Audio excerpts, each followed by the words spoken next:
So it's getting crazy out there, guys. Companies are laying off a bunch of people. Layoffs are piling up right now. We saw Intel recently said they're laying off 21,000 people. We know a lot of the big tech companies have been laying off people, and people in different industries are getting laid off right now. And the tariff situation, the trade war between the US and China, is only increasing uncertainty and casting doubts on the guidance of where businesses are going, right? So if businesses can't really forecast as well as they were able to a couple of months ago what their revenue is going to be, what their profits are going to be, if they're seeing, oh crap, we're going to take a hit in profit, oh, we're going to take a hit in this or that, they're going to start laying off more people. Hello guys, welcome back to Inside Republic. On today's video, we'll be talking about Intel layoffs. Intel has announced significant layoffs amid cost-cutting efforts impacting various departments as the company restructures to navigate declining revenue and a shifting tech landscape. Kindly like and share this video, subscribe and follow for more videos like this. And to show us some extra love, you can send us some super thanks.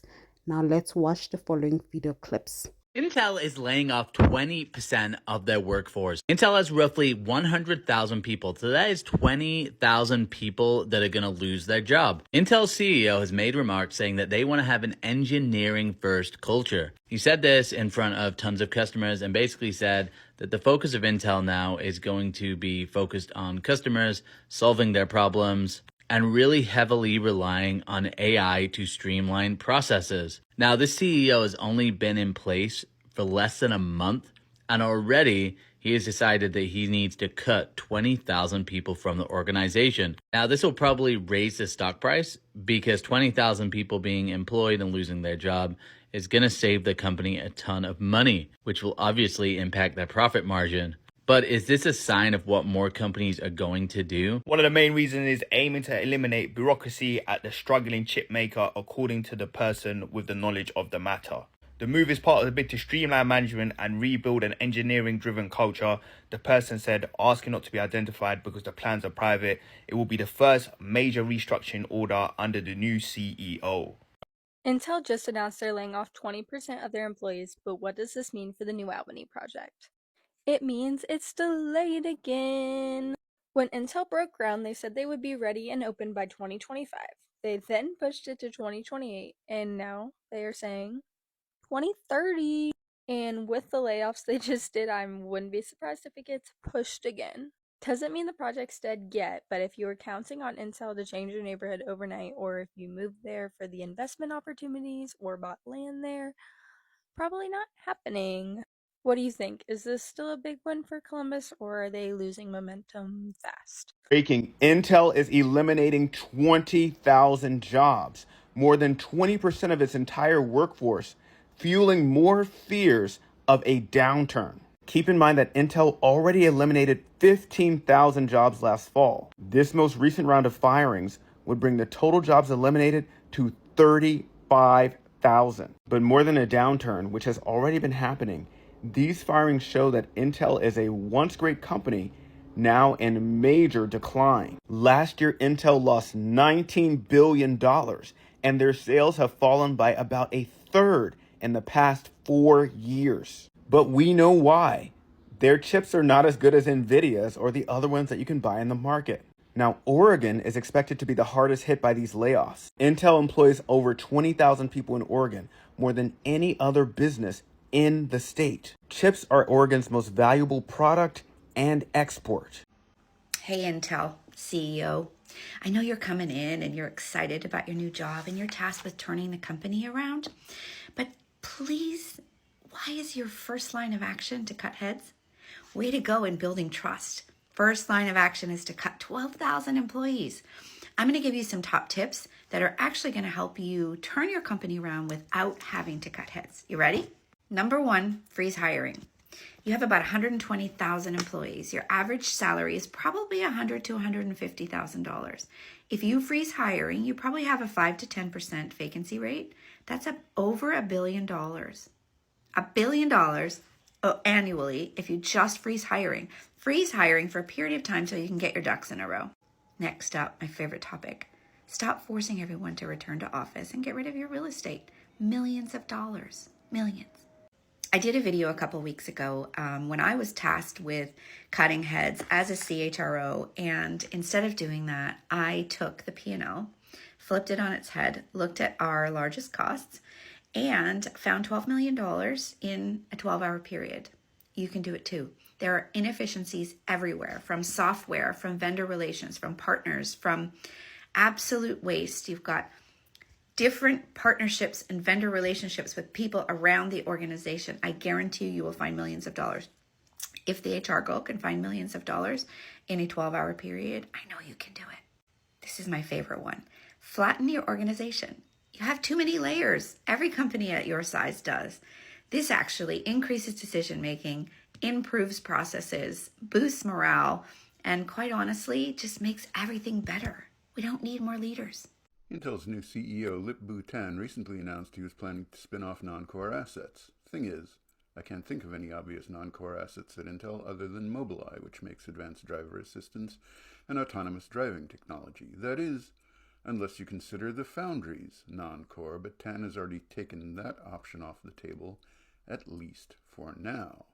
That leaves what could arguably be non-core chip products. Intel makes networking chips and GPUs, but if part of the foundry strategy is to climb the yield curve using Intel's own chip products, reducing the number of products Intel brings to market looks dubious. I'm not criticizing Tan. He has a reputation as a capable manager. One wonders, though, what the board was thinking if Intel had already focused its business as tightly as possible and was pursuing the only strategy that makes sense. In light of this, Pat Gelsinger was driven out of Intel for reasons that are hard to fathom, with the result that Intel spent months drifting sideways without a new CEO. Tan, in fact, seems to appreciate this and insisted on changes to the board before taking the CEO job. Good luck to him. So the basic problem with this is that they are investing very, very heavily into extreme ultraviolet lithography, up to about $7 billion in 2023, another $2.8 billion this quarter. Even though the products themselves aren't unprofitable, the upfront costs are extremely high. So they are going negative money, at least in the short run. And then there's another problem. The PC and server businesses stay profitable, even though PC sales slumped. But if I can find it here, we'll scroll down. Yes, from a tech perspective, Intel is not yet a big player in AI. They're not super investing into that like NVIDIA is, or maybe not even as much as AMD. They're losing ground to AMD. They're losing ground to Qualcomm when it comes to mobile devices. So they're not number one in mobile. They're not number one in AI. They might be number one in PC. Their laptop chips haven't changed in a very, very long time. And all of this means, as the investors say, that the company has kept itself on a knife's edge, sort of the tech industry specialty.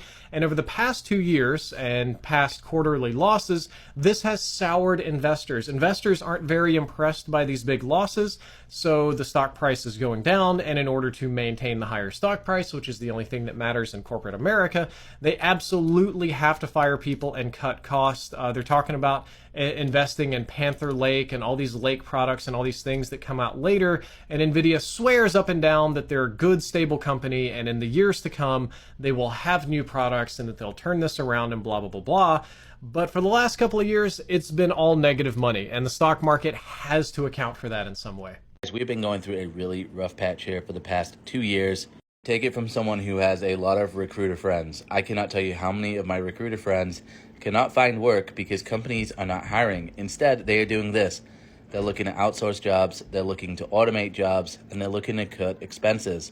Now, here's the good news. This has been going on for 2 years, which means we're 2 years into it, which means things will change sooner than later. Here's the bad news. I don't think this is the last of these large layoffs we're going to see. The fact is that most of these large companies were just doing ridiculous hiring over the past few years, and we're still seeing the repercussions. So if you feel like you're going to get laid off, here's my quick advice. Number 1, make sure your LinkedIn is up to date. Number 2, start networking, connecting with people in your industry. And number 3, take your recruiter calls. If a recruiter reaches out, at least have the conversation. This is nothing short of an epic failure of leadership. Right? They put themselves into this position, and yet any changes to the leadership team, None that I could find. I read through a number of these articles just to see if I could pull out the notes, see if I was missing anything, but no. So I thought I'd summarize a few of them for you here and why I believe this is 100% on leadership. One is Intel's annual revenue fell by $24 billion from 2020 through 2023, even as its workforce grew by 10%, right? So revenues are declining, which again, you may have seen coming or didn't see coming, but did you adjust? No, you kept on hiring anyway. These next 4 quotes are from the CEO of the company. Our revenues have not grown as expected. That's leadership issue. We've yet to fully benefit from the powerful trends like AI. Leadership again. Our costs are too high, our margins are too low. Leadership. Given our financial results and outlook for the second half of 2024, which is tougher than previously expected, again, leadership. I mean, it's just crazy. Every one of those is a leadership issue. Intel is going to be laying off 20% of their workforce this week, and that comes after laying off 15% of their workforce last year. And y'all, Intel has 108,000 employees, so we're talking about over 20,000 people who will be losing their jobs this week. And their big pivot is going to be towards AI. So you can bet they're going to be hiring people who are either like building AI tools, who really understand machine learning, or who know how to use AI to increase their effectiveness. Now, y'all, I don't want to sugarcoat this, but if you want to be successful in this job market, you're going to need to do a couple of things. One, if you want to be successful, particularly in a tech environment, you need to be using AI. You need to understand how it works. You need to understand how people in your industry are using it, and you need to find ways to use it so that you can get more done with fewer resources. Because if you're not able to do that, they will fire you and replace you with someone who can. And you need to come to terms with the fact that if you live in the United States in 2025, you can't really count on your employer, nor can you count on your government to take care of you.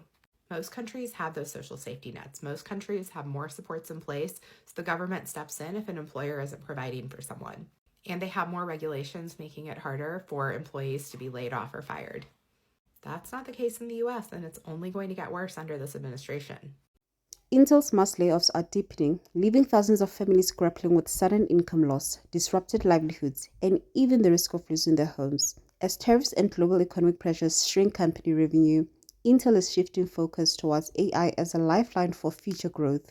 This job cuts, part of a sweeping restructuring plan under the new CEO, raise tough questions.